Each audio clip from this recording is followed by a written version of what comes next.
ನಮಸ್ಕಾರ ಕರ್ನಾಟಕ. ಮತ್ತೊಮ್ಮೆ ಇವತ್ತಿನ ಸಂಪೂರ್ಣ ದಿನದ ಎಪಿಸೋಡನ್ನು ನಿಮ್ಮ ಮುಂದೆ ಹೇಳಲಿಕ್ಕೆ ಬಂದಿದ್ದೇನೆ. ಎಲ್ಲರಿಗೂ ಕೂಡ ಮತ್ತೊಮ್ಮೆ ನನ್ನ RR96 ಯೂಟ್ಯೂಬ್ ಚಾನಲ್ಗೆ ಸ್ವಾಗತ ಸುಸ್ವಾಗತ. ಕಡಿಮೆ ಸಮಯದಲ್ಲಿ ಹೆಚ್ಚು ವಿಷಯವನ್ನು ನಿಮ್ಮ ಮುಂದೆ ಪದೇ ಪದೇ ತರ್ತಾನೆ ಇರ್ತೀನಿ. ಹಾಗಾಗಿ ನನ್ನ ಚಾನಲ್ಗೆ ಹೊಸಬರಾಗಿದ್ದರೆ ಖಂಡಿತವಾಗಲೂ ದಯವಿಟ್ಟು ತಪ್ಪದೇ ಸಬ್ಸ್ಕ್ರೈಬ್ ಮಾಡಿ, ಲೈಕ್ ಮಾಡಿ, ಶೇರ್ ಮಾಡಿ ಅಂತ ಕೇಳ್ಕೊಳ್ತಾ ಇವತ್ತಿನ ವಿಷಯವನ್ನು ಹೇಳ್ತಾ ಇದ್ದೇನೆ. ಇವತ್ತು ಬಿಗ್ ಬಾಸ್ನಲ್ಲೇ ನೀವು ಬೆಳಗ್ಗೆ ಪ್ರೋಮೋವನ್ನು ನೋಡಿರ್ಬೋದು. ಅಂದರೆ ಗಿಲ್ಲಿಯವರು ಕಾವ್ಯವನ್ನು ಕಡೆಗೂ ಅಳಿಸಿದರು ಎನ್ನುವಂಥ ಒಂದು ವಿಷಯವನ್ನು ಅಥವಾ ಒಂದು ಗಿಲ್ಲಿಯನ್ನು ಬೇರೊಂದು ರೀತಿಯಲ್ಲಿ ಪೋರ್ಟ್ರೇ ಮಾಡುವಂಥ ಒಂದು ಪ್ರೋಮೋ ಹಾಕಿದ್ದಾರೆ. ಸೊ ಆ ಪ್ರೋಮೋದಲ್ಲಿ ಏನಿದೆಯಪ್ಪ ಅಂತಂದರೆ ಕಾವ್ಯ ಅವರನ್ನು ಅಳಿಸಿದ್ದಾರೆ. ಕೊನೆಗೂ ಕಾವ್ಯ ಅವರನ್ನು ಅಳಿಸಿದ್ದು ನೋಡಿ ಕೆಲವೊಂದಷ್ಟು ಮನೆ ಮಂದಿ ಏನು ಮಾಡಿಕೊಂಡ್ರು, ನನಗಂತೂ ತುಂಬ ಖುಷಿ ಆಯ್ತಪ್ಪ. ಕಾವ್ಯ ಅವರು ಗಿಲ್ಲಿಯಿಂದ ಹತ್ತಿದ್ದು, ಅವನನ್ನು ಸಪೋರ್ಟ್ ಮಾಡಿಕೊಂಡು ಸದಾ ಮಾತಾಡ್ತಾ ಇದ್ಲು, ಕೊನೆಗೂ ಅವನೇ ಅವಳಿಗೆ ವಿಲನ್ ಆಗೋಗ್ಬಿಟ್ಟ ಅನ್ನುವಂಥದ್ದು ಮನೆ ಮಂದಿಯೆಲ್ಲ ಮಾತು ಲೈವ್ನಲ್ಲಿ ಕೂತ್ಕೊಂಡಾಗ. ಅದು ಅವ್ರಿಗೆ ಗೊತ್ತಿಲ್ಲ. ಇದು ಗೊತ್ತಿರುವಂಥದ್ದು ಆ ವಿಲನ್ ಕೊಟ್ಟಿರುವಂತಹ ಟಾಸ್ಕ್. ಇದು ಗಿಲ್ಲಿ ಮತ್ತು ಅಶ್ವಿನಿ ಇಬ್ಬರೂ ಸೇರಿ ಆ ರೀತಿ ಮಾಡಬೇಕು ಎನ್ನುವಂಥದ್ದನ್ನು ಅಶ್ವಿನಿ ಅವರು ಸ್ವಲ್ಪ ಸಪೋರ್ಟ್ ಮಾಡಬೇಕಾಗಿತ್ತು. ಸಪೋರ್ಟ್ ಮಾಡಬೇಕು ಎನ್ನುವಂಥ ಮಾತನ್ನು ಮಾತ್ರ ಮಾತಾಡಿರ್ತಾರೆ ಆ ವಿಲನ್ನು. ಸೊ ಹಾಗಾಗಿ ಆ ಟಾಸ್ಕನ್ನು ನೀಡಿದ್ದಾರೆ. ಮಧ್ಯಾಹ್ನ ಪ್ರೋಮೋದಲ್ಲಿ ನೋಡಿರ್ಬೋದು.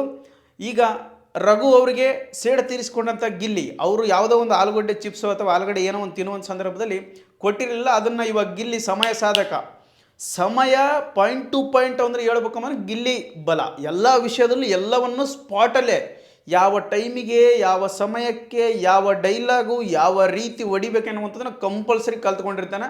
ಹಳೆ ಸೇಡು ಅಂತೇಳಿ ಒಂದು ಡೈಲಾಗ್ ಹೇಳ್ತಾನೆ, ಅದು ಕೂಡ ಅದ್ಭುತವಾಗಿರುವಂಥ ಪ್ರೋಮೋ. ಮೂರನೇ ಪ್ರೋಮೋದಲ್ಲಿ ಇಲ್ಲೇನಾಗುತ್ತಪ್ಪ ಅಂತಂದರೆ ಈ ರೀತಿ ನೀವು ಇವತ್ತಿನ ದಿನಮಾನದಲ್ಲಿ ಏನಾಗಿದೆ, ಇವತ್ತಿನ ಎಪಿಸೋಡಲ್ಲಿ ಏನಾಗಿದೆ ಅಂತಂದರೆ ಈ ಒಂದು ಯಾವುದು ಮೂರನೇ ಪ್ರೋಮೋದಲ್ಲಿ ಗಿಲ್ಲಿ ಕಿಚ್ಚರ ಚಪ್ಪಾಳೆ ಪಡೆದಿರುವಂಥ ಫೋಟೋಗಳನ್ನು ಬಚ್ಚಿಡ್ತಾನೆ. ಅದಾದ ನಂತರ ರಜತ್ ಅವರು ಗಿಲ್ಲಿಗೇನು ಗೊತ್ತಿಲ್ಲ ಅಂತ ಚಾಮುಂಡೇಶ್ವರಿ ಮೇಲೆ ಆಣೆ ಮಾಡೋದು ಹೇಳ್ತಾರೆ. ಅಲ್ಲಿಗೆ ಪ್ರೋಮೋ ಕಟ್ ಮಾಡಿದ್ದಾರೆ. ಇಲ್ಲಿ ಮುಂದಿನದ ಏನಾಗುತ್ತಪ್ಪ ಅಂತಂದರೆ ಮೆಣಸಿನಕಾಯಿ ಟಾಸ್ಕನ್ನು ಕೊಡಲಿದ್ದಾರೆ.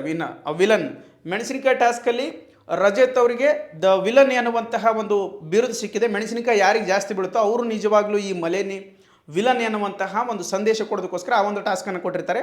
ಆ ಟಾಸ್ಕಲ್ಲಿ ಗಿಲ್ಲಿಯವರು ರಜತ್ ಮತ್ತು ಅಶ್ವಿನಿ ಗೌಡ ಅವರಿಗೆ ಮೆಣಸಿನಕಾಯಿ ಹಾಕ್ತಾರೆ. ಕಾವ್ಯ ಮತ್ತೊಮ್ಮೆ ಗಿಲ್ಲಿ ಮತ್ತು ರಕ್ಷಿತಾಗೆ ಮೆಣಸಿನಕಾಯಿಯನ್ನು ಹಾಕ್ತಾರೆ. ಈ ರೀತಿಯಾಗಿ ಮನೆ ಮಂದಿ ಎಲ್ಲರೂ ಕೂಡ ಹಾಕ್ತಾರೆ. ಕೊನೆಗೂ ಈಗ ರಜತ್ ಅವರು ಮೆಣಸಿನಕಾಯಿ ಅತಿ ಹೆಚ್ಚನ್ನು ಪಡೆದು ಮನೆ ವಿಲನ್ ಆಗಿದ್ದಾರೆ ಅಂತ ಹೇಳ್ಬೋದು. ಇವತ್ತಿನ ಟಾಸ್ಕಲ್ಲಿ ಇಷ್ಟಿಷ್ಟ ಆಯಿತು.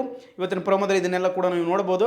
ಆದರೆ ಕಾವ್ಯ ಗಳಿಸಿದ ಮಾತ್ರ ಗಿಲ್ಲಿ ಸ್ವಂತ ಬುದ್ಧಿವಂತಿಕಿದಲ್ಲ, ಆ ಕಾವ್ಯವನ್ನು ಅಳಿಸುವಂತಹ ಒಂದು ಪರಿಗೆ ತಾನು ಕೂಡ ತುಂಬ ನೊಂದಿದ್ದೆ ಅನ್ನುವಂಥದ್ದು ಹೇಳಬಲ್ಲೆ. ಇವತ್ತಿನ ಟಾಸ್ಕ್ ಇದಾಗಿತ್ತು ಮತ್ತು ಇವತ್ತಿನ ಈ ವಿಷಯ ಹೀಗಾಗಿತ್ತು. ಒಂದೇ ದಿನದ ಸಂಪೂರ್ಣ ವಿಷಯವನ್ನು ಒಂದೇ ಸಾರಿ ಹೇಳ್ತಾನೆ, ಪದೇ ಪದೇ ಕೂಡ ಬರೋದಿಲ್ಲ.